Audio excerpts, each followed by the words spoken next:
రాష్ట్ర ప్రజలందరికీ పేరు పేరున నమస్కారం. అదేవిధంగా తెలంగాణ ఆవిర్భావ దినోత్సవ శుభాకాంక్షలు తెలియజేస్తాము. ఎంతో మంది అమరుల త్యాగ ఫలితమే ఈ ప్రత్యేక రాష్ట్ర ఏర్పాటు. శ్రీమతి సోనియా గాంధీ గారు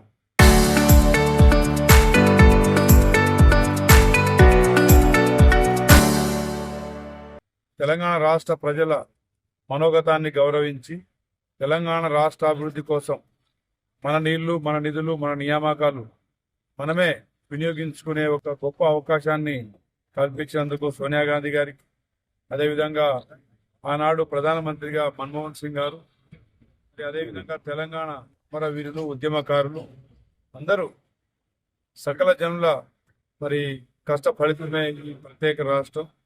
దీన్ని అందరం సద్వినియోగం చేసుకోవాలి. ఈ రాష్ట్ర అభివృద్ధిలో ముఖ్యంగా యువత పాల్గొంచుకోవాలి. రాష్ట్ర భవిత యువత చేతిలో ఉందనే విషయాన్ని మరవకుండా యువత మంచి మార్గంలో, సన్మార్గంలో నడుస్తూ తల్లిదండ్రుల ఆశయాల సాధనలో, రాష్ట్ర ప్రగతిలో పాలు పంచుకుంటూ ముందుకు సాగాలని చెప్పేసి కోరుకుంటున్నాను. జై తెలంగాణ. రాష్ట్ర ప్రజలందరికీ పేరు పేరున నమస్కారం. అదేవిధంగా తెలంగాణ ఆవిర్భావ దినోత్సవ శుభాకాంక్షలు తెలియజేస్తాము.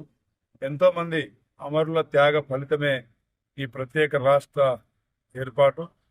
శ్రీమతి సోనియా గాంధీ గారు తెలంగాణ రాష్ట్ర ప్రజల మనోగతాన్ని గౌరవించి తెలంగాణ రాష్ట్ర అభివృద్ధి కోసం మన నీళ్లు, మన నిధులు, మన నియామకాలు మనమే వినియోగించుకునే ఒక గొప్ప అవకాశాన్ని కల్పించినందుకు సోనియా గాంధీ గారికి, అదేవిధంగా ఆనాడు ప్రధానమంత్రిగా మన్మోహన్ సింగ్ గారు, అదేవిధంగా తెలంగాణ మన వీరులు, ఉద్యమకారులు అందరూ సకల జనుల కష్ట ఫలితమే ఈ ప్రత్యేక రాష్ట్రం. దీన్ని అందరం సద్వినియోగం చేసుకోవాలి. ఈ రాష్ట్ర అభివృద్ధిలో ముఖ్యంగా యువత పాల్గొంచుకోవాలి. రాష్ట్ర భవిత యువత చేతిలో ఉందనే విషయాన్ని మరవకుండా యువత మంచి మార్గంలో, సన్మార్గంలో నడుస్తూ తల్లిదండ్రుల ఆశయాల సాధనలో, రాష్ట్ర ప్రగతిలో పాలు పంచుకుంటూ ముందుకు సాగాలని చెప్పేసి కోరుకుంటున్నాను. జై తెలంగాణ.